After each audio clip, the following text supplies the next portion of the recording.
Hey, what's going on, Card Pack? Today we're going to go over the top 10 baseball cards that went up the most over the last week. There's a lot of green, and there's a mix of like current players. There's a mix of legends. There's a lot of green, so you want to stick around and check that out with me. Before we dive into that, a few reminders. I'm doing this giveaway, giving away one of these NFL Prizm Cello packs. They're going for about $50. You know, they got Tua, Herbert, Burrow, and all those guys in there. All you need to do to enter is click the link in the description. It'll take you over to this Top Shot thing. You got to have a Top Shot account. And you just take you to my showcase. Just click the like button. I think it turns to a fire thing after you click it. But anyways, just take a screenshot and send it to me on Twitter or post it with the hashtag SportsCardConsultant.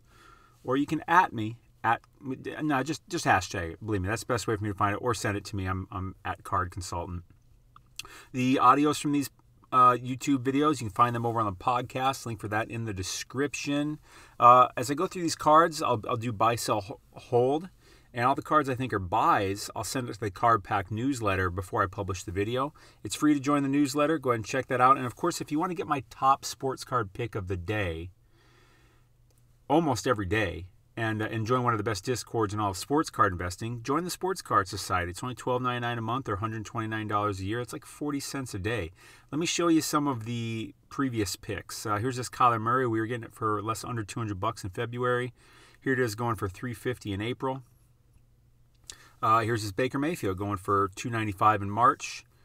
Here it is going for almost $500 in April. And this LeBron here, $175 in January. Here it is going for $650 in February. I mean, if all you do is buy this LeBron, that's way more than pays for your entire year's membership, not to mention all the other cards you're going to get. I publish a new video in the members area almost every day. It's usually about a 5-minute video. I show the card, I show the data and research as to why I like that card and what I plan on doing with it. Am I selling it in a month? Am I holding it long term? What am I doing? So link for that in the description, sportscardsociety.com. So here we are. Let's dive into the content, boys and girls. Let's see. So we're in the Market Movers tool. We went to price movements by card, pulled up baseball, PSA 10 over the last 7 days, and we look at the PSA 10 because that's where the entire market starts. The prices of everything is based off of what the PSA 10 is going for. Number one on the list is Aristides Aquino. I hope I said that right. 2020, his 2020 tops pop count of 2017, up 77.5% on the week. Let's chart that sucker. By the way, I really want to get to 5,000 subscribers. It's going to take a second, but I really need your help. So please hit that subscribe button if you haven't. Hit that notification bell while you're at it. And of course, just because you're awesome, tap that like button. Thank you. So Aristides started the week at about $13, ended the week at about $24, so about doubled. He's a really young player. Like this is his rookie card in 2020. Let's see what he's done over the last 90 days. I'm sure this card was really low 90 days ago. Yeah, I guess not. It's been pretty much sideways. You can check to see that dotted line there. It's been pretty much sideways overall, but it did take a dip here to start the season. And then he must have done something pretty good to drive it back up to that kind of, that mean, that median, that average price. I need some coffee. So I would not be a buy on this card. I'd be a hold. Unless I bought it at, $10 and it's sitting here at 25, maybe I consider selling it. Maybe. But I think this is a good card to mess around with on Starstock because you don't got to deal with the shipping or sales tax or anything. At this low price point, Starstock's a good one to get involved with. Link for Starstock in the description. Use code SportsCardConsultant for $10 free when you deposit $10 or more. Number 2 on the list, Gary Sheffield, 1989 upper deck, pop count of 2,188. Up 61% on the week. So here's a legend. Pop count's not terribly high. Gary Sheffield, I believe he's a Hall of Famer. He certainly should be. 8 sales of this card on the week. By the way, that Aristides had 16 sales on the week. Let's chart this one. Let's check out Gary Sheffield. This guy was hitting bombs when I was a kid. He might have even been in, what was the name of that Nintendo baseball game? RBI Baseball. I feel like he might have been an RBI Baseball and he hit a lot of homers. If you're, I don't know how old you are. I mean, I'm 38, but we'd play RBI Baseball on original Nintendo, and it was just so fun because I don't know, that game. That's one of my favorite of all time. It was a lot of fun. $32 to start the week for this card. End of the week at $37. So it really didn't change that much. This is the 89 Upper Deck. This is the same year as Griffey. This card, this 89 Upper Deck card of Griffey, that's like his main, probably most valuable rookie. So same thing with Gary Sheffield here, although he's not quite the player Junior was. I don't even want to pull. Let's pull it back a little bit. Let's pull back 60 days. Overall, it's just been going down. So I would avoid this card. I wouldn't. I feel like I'd hold it at this point if I have it, but I'm not buying it. With that being said, it wouldn't be a terrible buy because it'll probably swing back up eventually. I mean, here it is when it didn't really go up 60%. It was just because of that one sale in the middle of the week, but that's a kind of an outlier of a sale. It came back down to reality. So, but eventually that card will go back up because you saw where it came from. Next time Vintage Baseball runs up, Gary Sheffield's going to go with it. So, might be a good time to buy it. I should just wait for that time for that Vintage Baseball run to happen because it will happen again. Chris Bryant, number 3 on the list, is 2014 Bowman Prospects. Pop count of 2112. What is that? A palindrome. I think it's called a palindrome when it's the same number forward and backwards. Up 38% on the week. Let's chart this sucker. So it started the week at $43, ended the week at $50. That's a reasonable game, although it went down, and then a big pop-up, and then down. I don't know why it had a big pop-up like that. That's weird to me. Oh, this is this Bowman First Prospect, which is, more and more, that's the card that I feel like I want on people. Chris Bryant, I mean, he's an all right player. I just, look at that dotted line. It's kind of slightly went up over time. It's just, I like to get involved at higher price points. Again, this is the type of card that, because of the price point it's at, if I was getting involved, I'd do it on StarStock because I don't got to deal with shipping. I don't got to pay for shipping. I don't got to pay sales tax. So you can work with these smaller numbers and eke out more of a profit on a ROI on a percentage basis. Whereas, buying this low on eBay, it's tough, because you got to pay sales tax, you got to pay shipping. It's the shipping. Like when you buy a $50 card and you pay, $5 shipping, that's like all of a sudden 10%. And you pay, if you live where I live, it's 10% sales tax. So all of a sudden a $50 card is $60. So it means when I go to sell that card, if I want to make even $10, I probably got to sell it for, I don't know, at least $80. So in reality, it's a $50 card, and I got to wait for it to go to $80 to make $10. No, but on StarStock, if I buy it for $50, it's $50, and if I sell it for $65, I'll make my $10 because on StarStock you're only paying a 5% seller's fee, whereas on eBay you're paying a 10% seller's fee. Don't get me wrong, there are more eyeballs on eBay, so you gotta make your choices. But I think you in this day and age, you got to be involved in both of those marketplaces. Next on the list, Vlad Guerrero Jr. His 2019 Topps Chrome Pink Refractor, number 201. Pop count of 599, up 37% on the week. Vlad had that 3 home run game this week. That was fun. That was legit cool. I love it when you see someone hit 3 homers in a game. Really love when you see someone hit 4, but 3 is amazing. And it's just like, all right, here we go. Vlad Guerrero. This was a guy that I was recommending to the Sports Card Society a couple months ago because I saw all these players going up. I saw Soto, I saw Acuna, I saw Tatis, I saw Wander Franco, I saw Jason Dominguez, I saw everybody going up, but Vlad Guerrero wasn't. And I'm like, that doesn't make any sense. So I recommended him to the Sports Card Society, and we've done pretty well off of him because it took a little while for his cards to get going, but people were just sleeping on him and they were down on him. And I'm like, listen, it was a short season last year. You can't judge the guy on last year. He did okay. He did okay last year. He didn't blow anyone out of the water, but he did good. And so we've made a lot of money off Vlad, and I'm glad to see this. This card started the week at 260, had a high sale at 395. This was around the 3 home run game, and then it's come down to 330. It's cooling down because you have 3 home runs in a game. It's going to drive the card prices up temporarily, very temporarily for 48 hours. And then it cools back down. Unless, of course, he keeps up some kind of craziness like that. But look at this over the last 90 days. This card was 210, and right now it's going for 330. And even to start the season, I mean, the card was sitting here around over $300, and you buy it back here at $210. Here it is to start the season. Here it is the day before the season starts. Went for $320. Then the next day $285. Then the next day $347. Like I told you, Vlad was a good buy. Vlad looked like a good buy to me, and so we've done pretty well. Anyways, that's all I gotta say. Would I be buying this right now? It's overall been ticking up. Could it keep going? It could, for sure. But I think right now, especially him having that 3 home run thing that really drove up his prices, I think I'm staying away for now. But I'll keep an eye on it for it to cool down. If it comes down, solidly under 300, I'm a buyer on that because it's a pink refractor. Low pop count of only 599. Again, if you don't know what pop count means, that means this card in this grade. That's how many of them exist currently. Population report, population count, hence pop count. And there's a pop number for every card that's graded in its grade. So there's a pop count for PSA 9, etc. of this. But on this one, I'm probably I'm probably just holding right now. Maybe selling, but probably holding. Fernando Tatis, 2016 Bowman Prospects Chrome. Pop count of 932, up almost 35% on the week. Let's take a look at this one.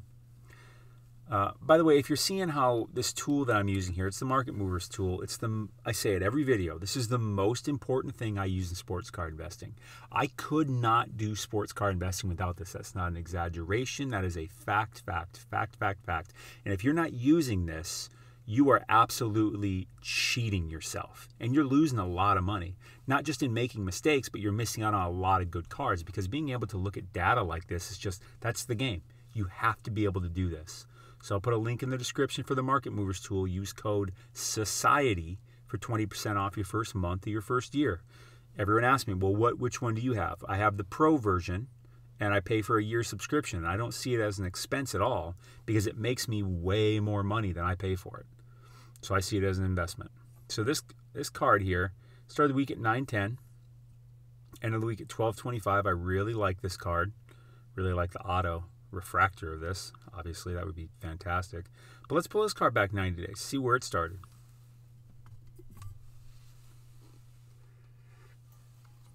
It's been going down because it had quite a run-up in December, January, February. Really got all the way up to a high of 1,800. And it's been coming down ever since. I love Tatis as a player. I really do. I think he is absolutely one of the future faces of all of baseball. I really like, but I'd stay away from this probably for now. I'd probably stay away from it for now because I don't know. It's been pretty flat. I mean, look at this chart here. Like here it is at 967. Here it is at 910. That's a really good buy. And it's kind of come up a little bit, and it's just floating around $1,000. I think around $900 to $1,000 is like his support, is like his bottom. I don't see it going much below that. So if you were to buy this card, I feel like that would be probably the price to get in at. I mean, let's pull this card back 180 days. Let's do that. See what it looks like. See, you had a nice run up here starting in really December. And then, went all the way, it was all the way down here, $520, and it went all the way up to 1,800. What a nice gain over, here it was, if you'd have bought it back here in November, $550, and then got it up here at 18. Boy, what a nice gain that would be. But even so, it's run up, and I think that around 900, 1,000 is the new kind of real price. I think that's the support, if you know what I mean, like technical analysis wise, if you know what I mean. I think that's the support. And being able to read these charts, it really is a skill. I put together a course called the Delta Factor to help you learn how to read charts better. Check it out. I got some bonuses in there. It's about 7-8 videos, 3-4 hours of content. I'm going to be adding some videos to it. Anyone that has it is going to get all the updates for free. A few bonuses in there. You get a free month of the Sports Card Society and a whole year of the Discord. Link for that in the description. But I think about thousands around here. So if you wanted to buy this, I wouldn't hate on it. I don't see it really popping off anytime soon. If he has a 3 home run game, boom, it's going to go. Of course, it's going to pop up. But right now is not, I'm hesitant to buy baseball right now because it's going to go up again, but I think we just have to wait a little while. And I think I'm still in football buying mode personally. And maybe some basketball because the playoffs are going to be starting. So I think baseball is third seat to me right now. Next on the list, Ken Griffey Jr., unless it's Legends. I really like buying Legends that are dipped. 1989 Bowman, number 220, pop count of 2004. This Ken Griffey Jr. is my favorite player of all time. I mean, I'm a Twins fan, but he's still my favorite player of all time because I was a kid in the 90s playing baseball, and he was the guy. And this was my favorite rookie card of his. This card's up 32% on the week. This was my favorite rookie card. Plus, it was the most valuable at the time. I was collecting cards in the 90s as a kid, and this was the most valuable of them. You know, that's what Beckett said. This was the most valuable. This was I remember it was $50, $50 in the Beckett guide, and all the other ones were like, you know, way less than that, like $15, $10, which is ridiculous to think about. But anyways, this card started the week at $425, had a high sale $532, latest sale $425. Let's pull this card back 90 days because, you know, Vintage Baseball had a run up. Let's see how high it got. Yep, in February, this card got up over $1,000, $1,065. Looks like it was the top sale, and it's been going down ever since. Am I buying this right now? I wouldn't hate on it. I mean, it's Griffey. Pop count's not crazy. You know, 2004, that's not crazy. Griffey, a lot of demand for Griffey. He's one of the best baseball players of all time. And good character. I mean, even in the time where everyone took roids and performance-enhancing stuff, you're never going to hear anything about Griffey doing any of that. He's just such an amazing natural player. Won, 10-plus gold gloves? Also, he has 600-some home runs. I mean, when he went to the Reds from the Mariners, he ended up hurting his wrist. I think it was on like a catch, you know, one of these Griffey amazing catches like on the wall. And I think he hurt his wrist, and he was, I don't want to say never the same, but it changed him. And he missed because of that wrist overall. I bet he missed 2 seasons of baseball at least. Not to mention his productivity slid a bit. But if it wasn't for that injury, like this guy, he could be the all-time leading home run hitter. That's how effing good he was. Because I think he's got like 660 homers. When I'm telling you how many baseball games he missed because of that damn wrist. This guy was hitting, you could bank on this guy hitting 40 home runs every year. Every year. Give him that time back, I think he'd be the all-time home run leader. And there'd be no question about his validity to that crown. So, I mean, overall, I like this. Can't ever hate on you for buying a Griffey. I would definitely be holding this. Next on the list, Shohei Ohtani. This is a guy that I recommended to the Sports Card Society because I couldn't believe how cheap he was. Again, this is a guy that everyone was sleeping on because he's got injury issues. You know what I mean? But they forget when he plays, he's amazing. He is amazing when he plays. And so I was like, listen, society, we're buying Shohei Ohtani because he was so damn cheap. It was absurd. I remember there was a PSA 9 I bought of him. I got it for $10. $10 for a graded card, a PSA 9. $10. Now, I bought a lot of PSA 10s of him, but I just remember that one in particular because I was just like, this is ridiculous. I'm paying $10 for Shohei Ohtani, rookie PSA 9. This is ridiculous. And that was when I was really like, yeah, he is obscenely undervalued. Now, I didn't know he was going to come out and I think he's tied for the home run lead, I think. He's got 8 homers. That's really good nonetheless. I'm just really high on Shohei. I really, really like him. Now, his cards have gone up a lot since I recommended him to the society, but nonetheless, 2018 Topps Chrome, we made a lot of money, which is great. 2018 Topps Chrome Refractor, number 150, pop count of 501. This card's gone up almost 32% on the week. I still think it's kind of cheap. I mean, it looks like the ending average is only about $400, but let's chart it. Let's pull this sucker up and take a look. This card started the week at 305, ended the week at 401, and that looks legit in terms of growth. Let's pull this thing back 90 days. This is gonna make you squirm. See what I'm talking about? It's $80. $80. $80. Could have had this card for $80. This was back when I was recommending it to the society. I told you, it was obscene. His Topps Chrome Refractor rookie, under $100? Doesn't that make you scratch your head a bit? I mean, watching him play now. He's always played like this. He just gets hurt, so his runs get, shut down real quick, and people are like, oh, he's injured. And that's fair. That's a fair argument, but I don't care because there's no reason he should be going for $80. This young guy who is like an extremely unique prospect in a very good way. So this card hit a high of 570 on the 8th of April. Now it's going for, it looks like it dipped down a bit to 305. Please, yes, please. But here he is going for 400. Let's actually, let's pull up his PSA 9 too, see what that's going for. Let's check that out. So the 9, $26. Here it is going for 120 now. Now the pop counts, well then, wow, this is a card too that, here's what this tells me, right? This is important to notice. The pop count of the 10 is 501. The pop count of the 9 is 135. You're like, yeah, well, there's more 10s and 9s, cool. What is important to know there is that this card, if you ever want to get it graded, this is a card that is a really good candidate to buy raw and get graded. Because look, 501 PSA 10s compared to 135 PSA 9s, what that means is that this card has a very high gem rate. A very high gem rate, meaning that a very high percentage of these cards that get sent in get a PSA 10. And to verify that, you can go to PSA. I'll go to PSA real quick. What, this 2018, right? 2018 Topps Chrome, number 150. Check this out. Go to PSA. We're going to go to the pop count. I'm going to type in 2018 Topps Chrome. And we're going to look up the pop report for this exact card. 2018 Topps Chrome Baseball. He was number 150, correct? Wait for this to load for a second. We go all the way down to number 150, which probably be on a different page because they have so many variations. Probably be on page. I'm going to go with 4. I bet it's on the end of page 4. 150. Nope, dang it.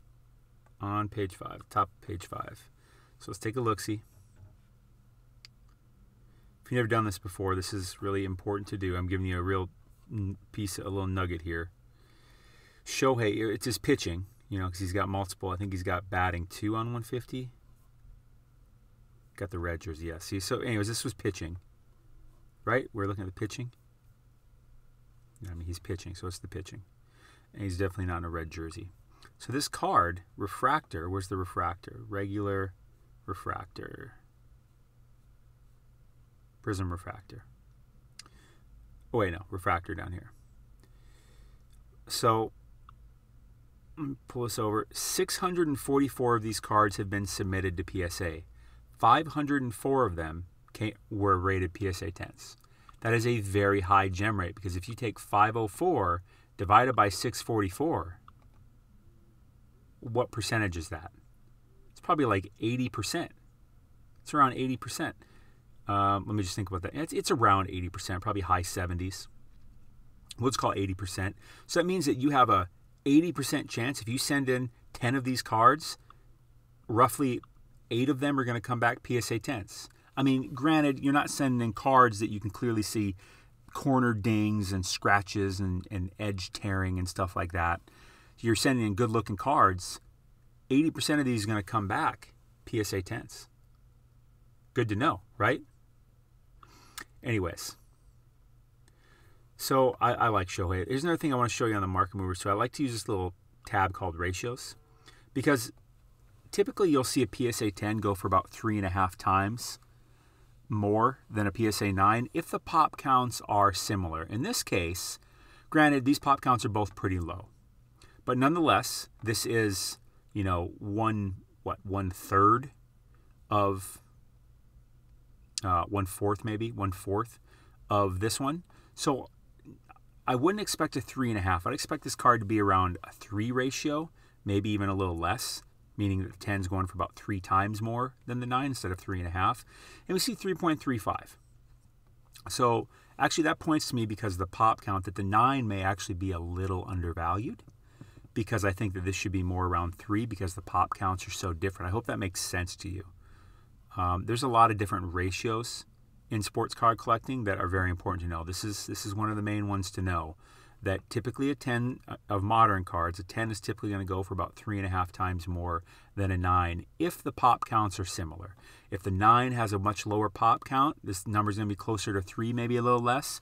If the 10 has a much lower pop count than the 9, you're going to see this card go to 4+.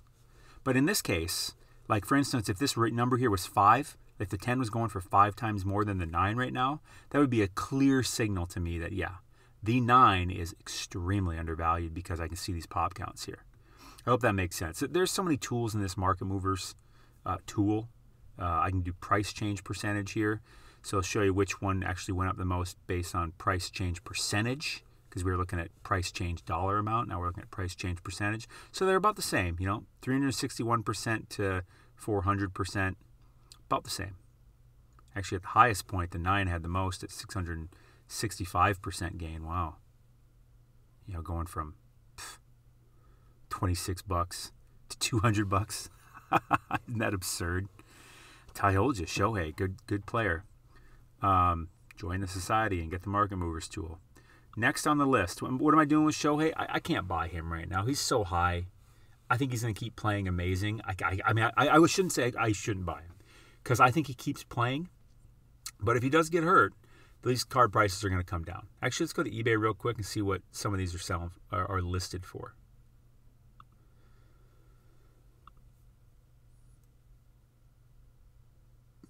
Come on, buddy. Here we go.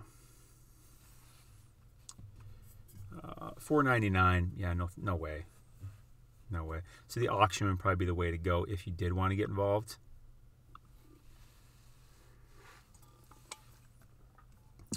It's at $248 with a day plus on this one.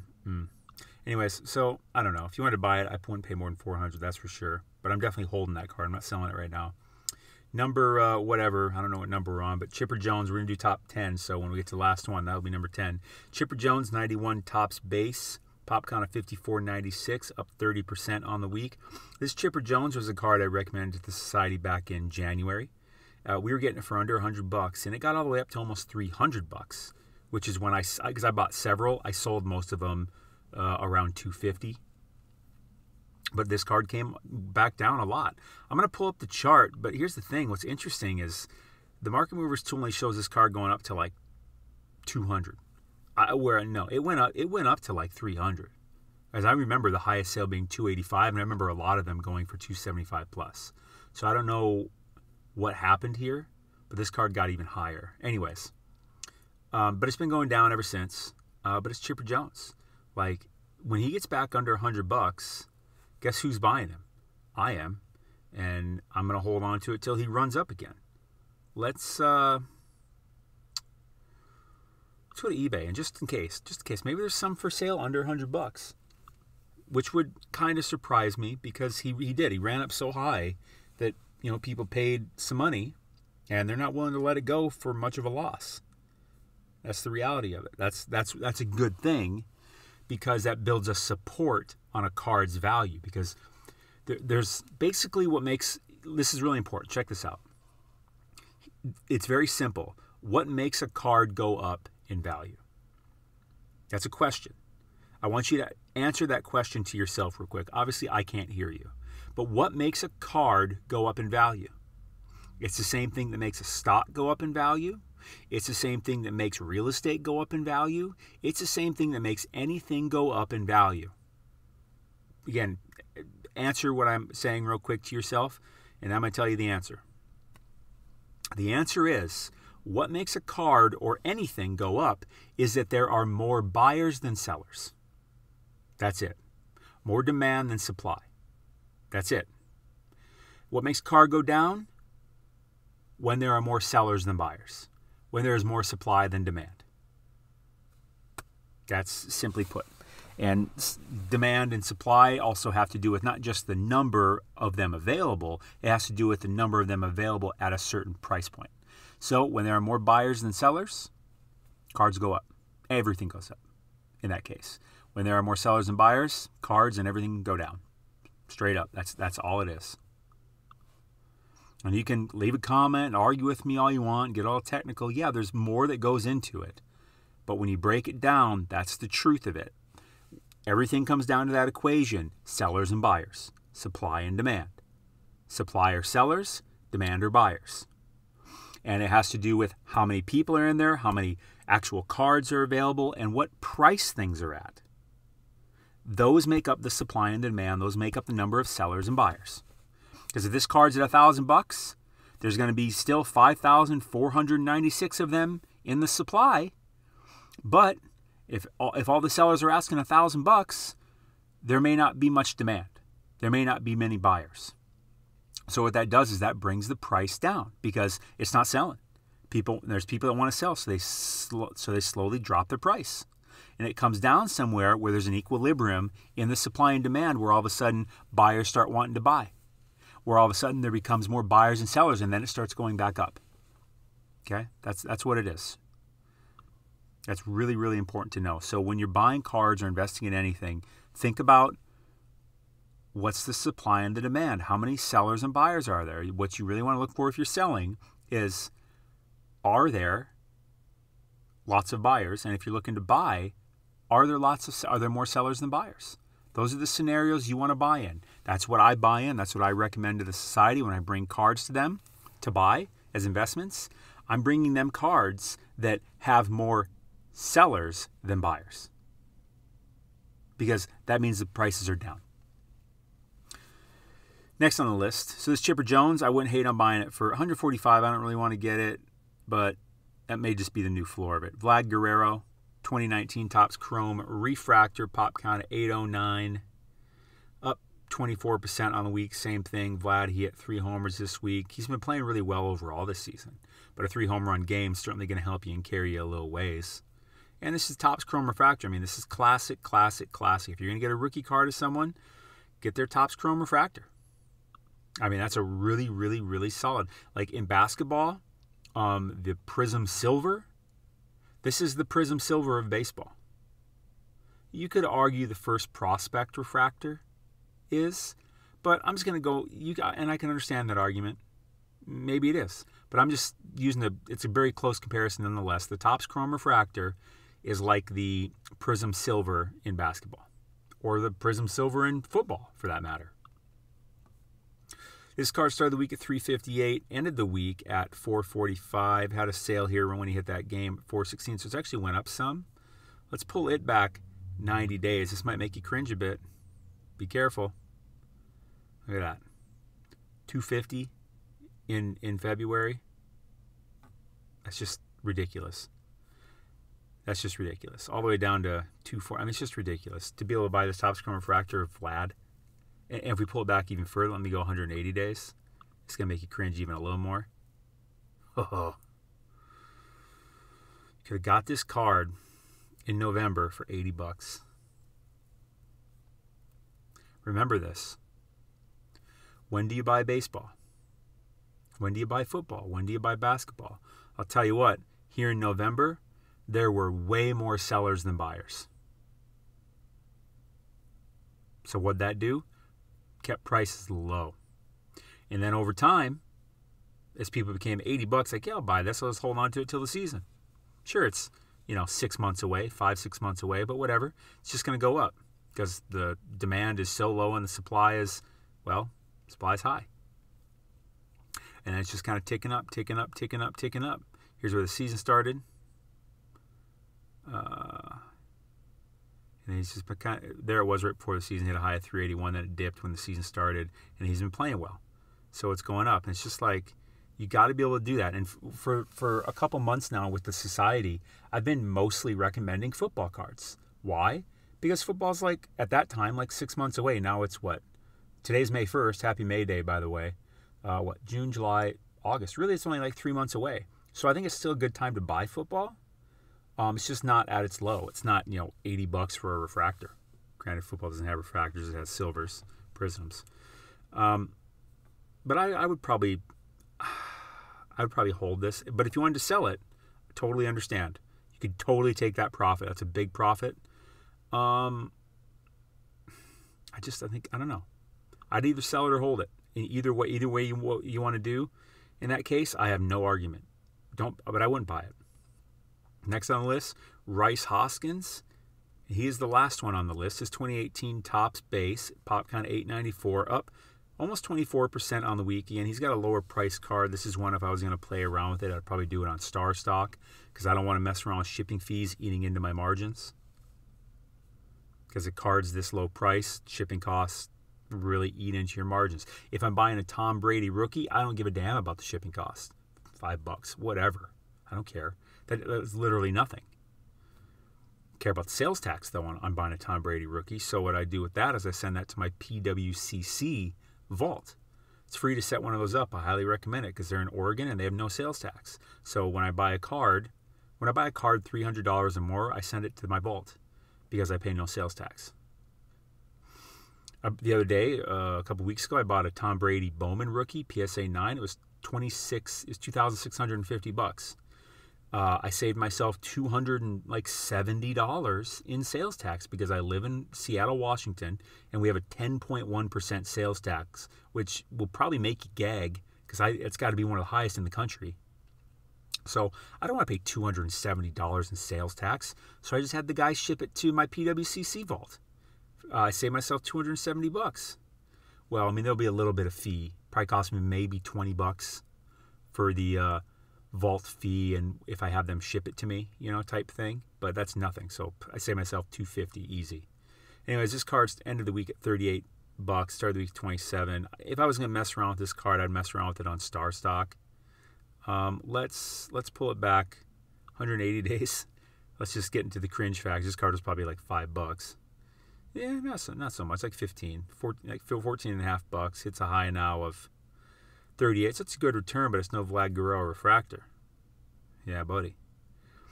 Overall, it's been going up. Do I see that continuing? Maybe, but might be a good time to sell. It's up to you. So I didn't have a whole lot of buys on here this week. I like this chipper. I like this Griffey. I like the legend cards because I think they're low enough. Sheffield was stupid cheap. Actually, I really liked his because when we looked at that chart, watch, I'll pull it back, let's pull it back 180 days. You just see how it goes up and goes down. See, 180 days ago, this card was like $30. It went all the way up to a high of 112. Now it's come all the way back down to about $30. Good time to buy because look how high it can get. When vintage goes on a run, this card will be involved. But that was the top 10 this week. I appreciate you watching. What do you think of baseball? Leave a comment below. Do you think it's a good time to buy baseball? What have you seen in the baseball cycles? When do you think is the right time to buy baseball cards? Is there a time in season that you prefer to buy baseball cards? Is there a time in the season when you see it going up? Is it closer to playoffs? Is it after the All-Star break? What is it? And links for everything in the description. The Sports Card Society, which I highly recommend joining, and the Market Movers tool. You gotta have the Market Movers tool to be a sports card investor, to be good at it. Seriously. Link in the description for that. Use code SOCIETY for 20% off your first month of your first year. Links for everything in the description, though. And help me get to my goal of 5,000. Hit that subscribe button. I appreciate you watching. And if you're still on, please hit that like button. I appreciate you watching so much. Thank you for spending the time with me. Stay classy. Have a great day. I will see you beautiful people, you beautiful card pack. I'll see you tomorrow.